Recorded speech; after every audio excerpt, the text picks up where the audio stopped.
Trapper. No, Trapper. We can't. Now sign the divorce paper.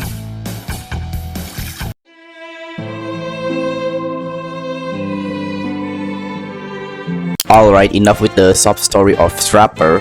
We got a new tower to review.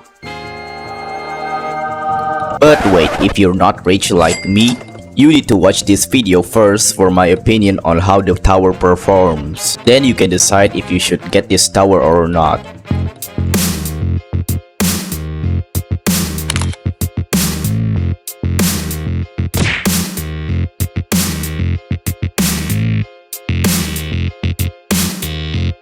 Trapper throws spike on the ground, so when enemies step on them, it will damage them by certain amounts. There are limits of traps that Trapper can put, which are basically determined by their current levels. Later levels give Trapper other traps for him to set out. Trapper at this level should be used just to catch leaks in early game.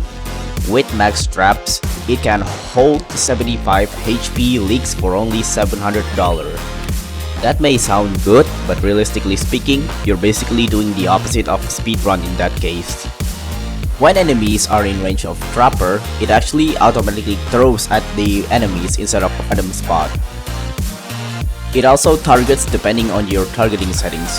However, random only just make it throw at random spot, not random enemies. The upgrade is really cheap, basically doubling your Trapper's power for only $450. Plus, it throws out traps faster too, as the name implies. Try spamming level 1s for early game, and it has full potential of holding up to 1050 HP of leaks. But it's gonna be really slow if somehow that's the only early game defense you have.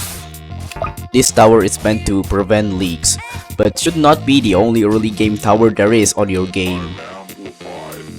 Bro, what the hell is this? That much for his stats? Sorry for my sudden outburst, but you shouldn't get this level before you have 7 level 1 Trapper first. That's how you use this tower effectively.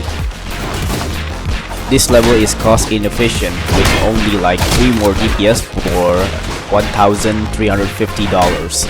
That is so cost ineffective, bro.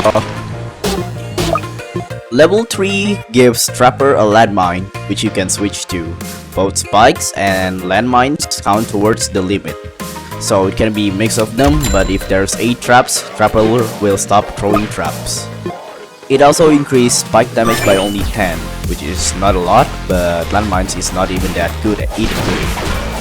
The issue here is that costing only 3.5k, it barely makes it better, which makes this way more cost effective than level 2.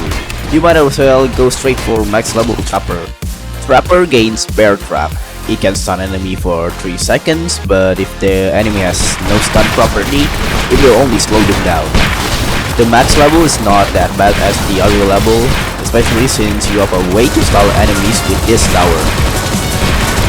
Other trap stats also gets increased, but they're still bad low. For that reason, Bear Traps is your only reason to buy this level. Let your other tower do the damaging.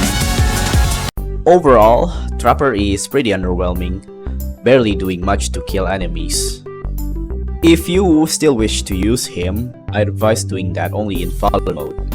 In early game, use it to catch leaks, and use Bear Trap to slow down Photon King. I wish this tower soon would get buff. There's no real reason to use this over other tower. Which is why I advise you to not buy this tower if you haven't yet. Go ahead, save it up for other towers that are better like Minigunner, or save up for golden skins. Before I end this video, I have a joke to ruin any friendship. Hey, do you wanna know which tower describe your girlfriend the best? Which tower? Trapper! Oh, you son of a bitch!